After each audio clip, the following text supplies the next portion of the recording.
Uno de los temas, por supuesto, de la semana que nos conmovió, nos preocupó absolutamente todos, es la situación en Bolivia, este intento de golpe de Estado allí en La Paz. Y vamos a saludar ya mismo a Rafael Bautista Segales, es escritor, además fue director nacional de Geopolítica del Vivir Bien y Política Exterior de la Vicepresidencia del Estado Plurinacional de Bolivia.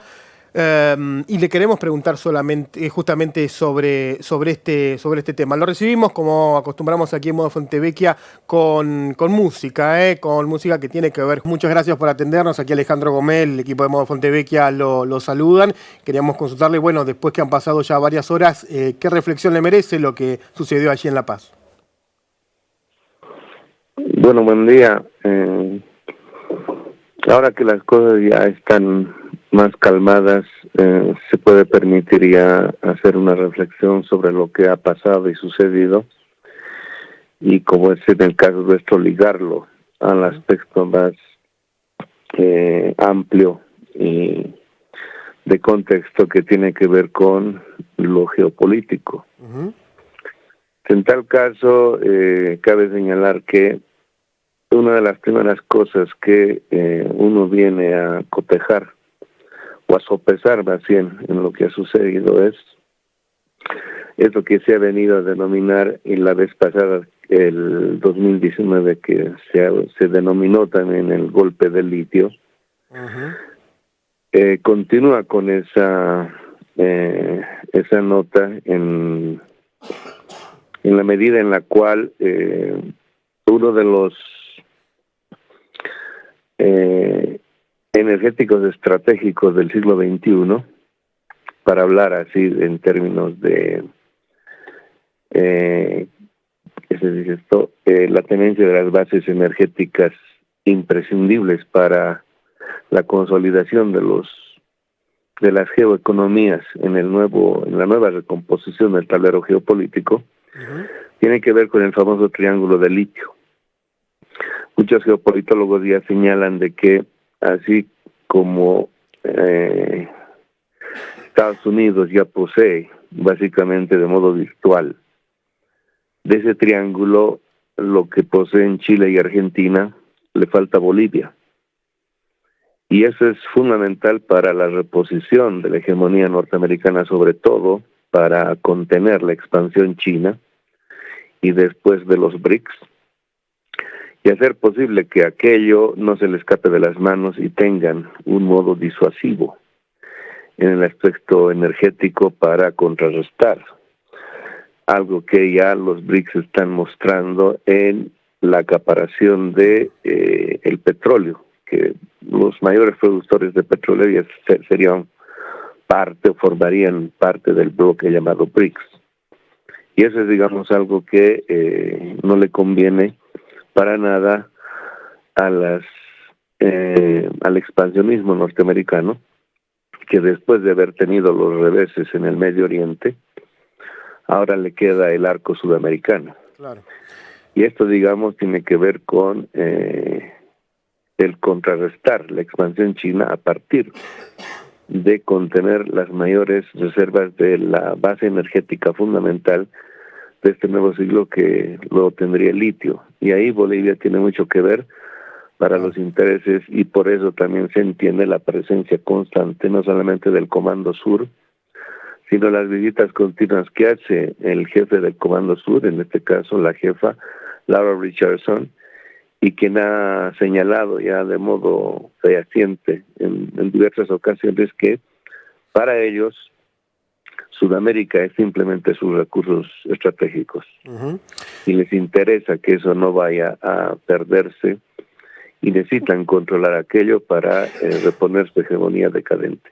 Entonces es el contexto mayor que explica el por qué, digamos, nuestros países están bajo la mirada atenta de lo que para Estados Unidos significa no perder lo que llaman ellos su backyard, su patio trasero, y contener de cualquier forma el ingreso o la conexión de nuestras economías a la economía del siglo XXI, que es el Pacífico. Rafael. Entonces es el contexto mayor que nos mueve a pensar que esto es algo que recurrentemente va a ir sucediendo en nuestra región y que tiene que ver con la geopolítica del siglo XXI. Uh-huh.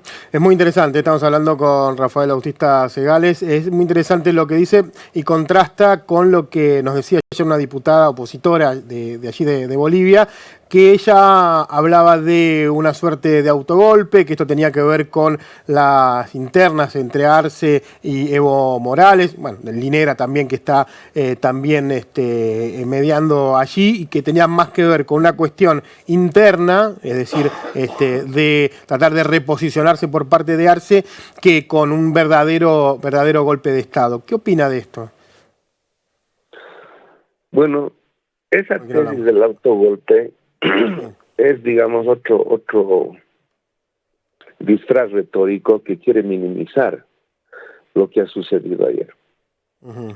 Es lo mismo que el relato del 2019 que se tejió de modo previo al asalto institucional que sufrió nuestro país y que básicamente era esta frase recurrente de no hubo golpe, fue fraude, ¿no? Claro, eso, digamos, claro, es un poco la reposición de un relato que busca minimizar y que se dice no darle la suficiente suficiente peso que tiene esto, ¿no? Ahora, han aparecido hechos que pueden llevarnos a este tipo de conjeturas, pero resultan demasiado apresuradas y muy simplonas cuando uno ve este contexto mayor que no puede ser minimizado en situaciones domésticas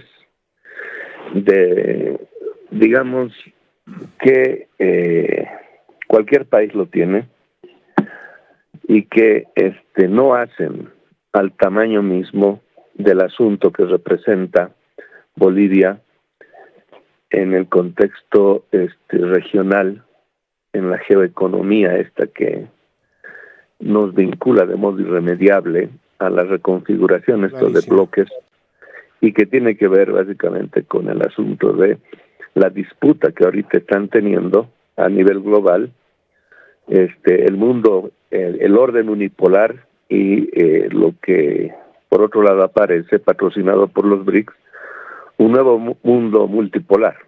Rafael, aquí mi compañero Claudio Mardones también quiere hacer una consulta. ¿Qué tal? ¿Cómo le va? Buen día. Una consulta en torno a esto que ha conmocionado a la opinión pública latinoamericana y también mundial, y especialmente es lo que está pasando en las Fuerzas Armadas de Bolivia. Quería preguntarle, obviamente, el general Juan José Zúñiga protagonizó este intento golpista en una escena que trajo los peores recuerdos. Pero, ¿qué está pasando dentro de las Fuerzas Armadas de Bolivia? Desde su punto de vista, especialmente teniendo en cuenta que estamos hablando de un integrante del ejército, ¿qué pasó con las otras armas de las Fuerzas Armadas bolivianas? Y cómo gravita esta interna que surge dentro del oficialismo boliviano en el comportamiento de las Fuerzas Armadas. Bueno, ya es por tradición que las Fuerzas Armadas en Bolivia siempre han jugado un papel disuasivo de carácter negativo ante cualquier proceso de democratización de las relaciones políticas, sociales y económicas de nuestro país. Y siempre brindando el contexto del asunto que queremos mencionar hemos venido de un golpe en el cual las Fuerzas Armadas, el 2019, han protagonizado un cuadro general de rechazo y resistencia a los cambios que se ha propuesto esta nueva fisonomía del Estado con carácter plurinacional en nuestro país. Y eso también tiene que ver con la formación social boliviana, que es profundamente racista y no admite un país entre iguales. En este sentido, las Fuerzas Armadas siempre han tenido un papel conservador en esto, un papel de resistencia oligárquica a cualquier tipo de reordenamiento de la formación social de un orden clasificado básicamente racial. Y esto es, digamos, algo que tiene que ver con lo que llamamos el señorialismo boliviano. Y en una frase corta lo podemos decir, ¿no? O sea, la oligarquía en nuestro país puede negociar cualquier cosa menos el juramento de superioridad que tienen ante el indio. Y esto en las Fuerzas Armadas tiene un carácter estructural, en la policía y en el ejército, en todas sus fuerzas, tiene un carácter estructural, en el sentido de que la misma conformación entre oficiales y clases es básicamente el que confirma esta forma de clasificación social racializada en la cual solo aspiran a ser oficiales la gente de procedencia urbana criolla.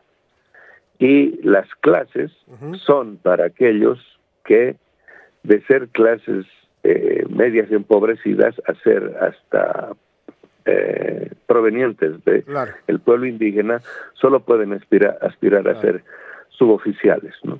Clarísimo, Rafael. Eso también sucede en la policía.